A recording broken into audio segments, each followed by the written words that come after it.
La Bible compare à une naissance la transformation du cœur par laquelle nous devenons enfants de Dieu. Ceux qui viennent de se convertir sont comme des enfants nouveau-nés, qui doivent croître jusqu'à la stature d'homme et de femme en Jésus-Christ. 1 Pierre 2,2. Éphésiens 4,13. Cette transformation est aussi comparée à la germination de la bonne semence jetée en terre par le cultivateur. De même que le bon grain, ils doivent croître et porter des fruits. Le prophète Ésaïe dit qu'ils seront appelés des térébintes de la justice, une plantation de l'Éternel pour servir à sa gloire. Ésaïe 61,3.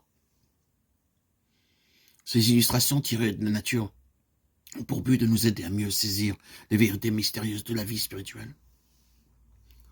Toute la sagesse et tout le génie de l'homme sont impuissants à créer la vie. C'est seulement par la vie que le Créateur leur donne que les plantes et les animaux subsistent. De même aussi, c'est uniquement par l'Esprit de Dieu que la vie nouvelle est engendrée dans le cœur des hommes. À moins d'être né d'en haut, Jean 3,3, nul ne peut participer à la vie que Jésus-Christ est venu donner. Il en est de la croissance comme de la vie. C'est Dieu qui change le bouton et la fleur en fruit. C'est par sa puissance que la semence se développe et qu'elle produit d'abord l'herbe, puis l'épi, puis le grain tout formé dans l'épi. Marc 4,28. Le prophète Osée s'exprime ainsi au sujet d'Israël. Il fleurira comme le lys. Ils fleuriront comme la vigne. Osée 14, 5, 7.